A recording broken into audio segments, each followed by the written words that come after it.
Hi, Dr. Mark here for Natural Health. Hope you're having a great day. Our topic tonight, this week, is kind of the importance of sea salt. Why is sea salt? Why is salt more important? And I wanted to put that word sea in front of there. We're going to talk about that in a little while as we get into it. But let's just go into the information, and then we'll talk about that. So, sea salt, good for you, question mark, exclamation point.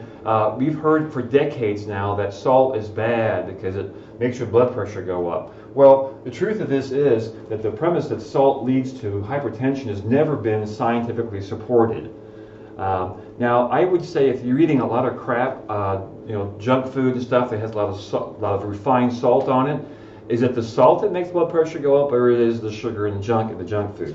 So that's something that never really has been looked at, and nobody makes any money on it anyway, so that's why it's never been looked at. So anyway, the body has to have salt. Salt is very important in the body, and so we're going to see more about that as we go into this a little farther. Salt aids blood sugar control by improving insulin sensitivity. And one of the biggest problems we have now is a lack of insulin sensitivity, metabolic resistance, and that leads to all kind of heart and circulatory conditions. So salt helps with a lot of minerals there to get the insulin to be active, and so it's just an important part of it. Salt is a natural antihistamine. It helps with inflammation in the body. Again, the minerals in the salt, in the sea salt, and in any kind of mineral salt, the minerals in there, of course, help with the body's normal activities there. Your body needs salt to maintain the proper stomach pH. And not only the stomach, but really the whole body. So as you use salt, salt is more acidic. And to back up there, when you eat a lot of processed and junk foods, those are more basic. They lend the gut into turning more basic, more alkaline, and bacteria and bugs love to live in that. Now, we're not talking about absolute pH, we're talking about relative pH. So don't get all bent out of shape about, well, this is 7.1, this is 7.2. No, it's relative pH we're talking about here. So relatively, we want the gut more acidic to keep the bugs under control. And again, for the stomach pH, of course, salt is NaCl, sodium chloride, and your stomach produces hydrogen chloride acid, hydrochloric acid, as its way of digesting food. So it's so important that it has that source. People that don't eat salt don't digest very well. They don't have the chloride part of it. It's all part of the biochemistry of how the body works. And again, how long have you been told by the medics not to eat salt? That's all people really know. When I talk to them about salt, oh, you can't have salt, my blood pressure will go up. Well, that's actually wrong because a moderate amount of salt keeps your blood pressure correct because it keeps the kidneys working. Kidneys move salt. That's how you reduce your level of fluid in the body. So important there. Improve sleep quality, again, by many ways, but the main one is, of course, the minerals in there. Minerals in the sea salt helps your parasympathetic nervous system to come up. Your parasympathetic system is the one that helps you for rest and relax. So if you're not getting minerals in your diet, but especially in your salt, then you're not able to get the parasympathetic system to come up and work correctly. Adding salt consumption encourages a healthy weight and fast metabolism.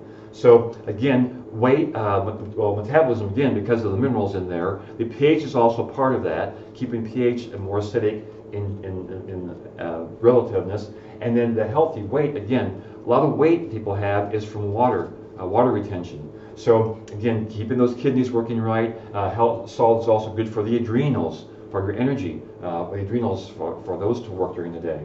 So salt has so many good things, the sea salt there. Supports thyroid function, of course. In a good sea salt, there's iodine in there. So the iodine is going to help the thyroid to work.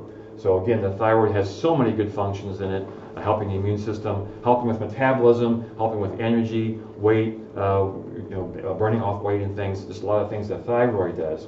Supports hyperosmolarity of the extracellular fluid. What all those big words mean is it helps your lymphatics to drain. It helps lymphatics to be more of a drainable liquid. Where things that you don't have good the osmolarity, they're thick. Things are thick and it gets stuck, and that's like even your mucus. You have thick mucus. But you want the mucus to be thin so it runs out so the lymphatics can drain all the extracellular fluids, the lymph fluids. So important there. Adequate salt supports balanced hormones. Again, too, back to the minerals going on there. Real important for the minerals in the body to do that, and makes food taste good. So one of the things we watch in the office here, we have a little handout on that, is the body has a taste for sugar, salt, and fats. That's been developed into us through years of evolution, if you want to look at it that way, in our body's ability to handle famine. The body has to have a carb or a way of burning calories, sugar, or salt. It has to have the mineral salt and fats. It has to have those things to just survive, and water, of course. But that's why we have this taste for that. And manufacturers know that. They know how to use that against us. So anything that's processed will have a lot of sugar, salt, or fat, or all three in them. So for instance there, if you have a low-fat food, it's going to have a lot of sugar and salt in it. And the wrong kind of salt. It's going to have all processed salt. All the salt you get in processed foods is going to be processed salt. What I mean by processed salt is they'll take sea salt or a good quality mineral salt and they'll take out the minerals, sell the minerals to cattle food manufacturers, and you're stuck with the sodium chloride, which is not what the body's meant to have. It's just like white sugar. The body was never meant to ever have white sugar. It's meant to have sugar in the vegetables or sugar in the fruits, but not in a processed white form. And same way with salt or processed salt. And that's the normal Morton's junk white salt you get, salt shakers in all the restaurants. You have to get it. Another little game they play is they'll sell you sea salt. They will say sea salt on it. Well, it was sea salt at one time, but they took all the minerals out.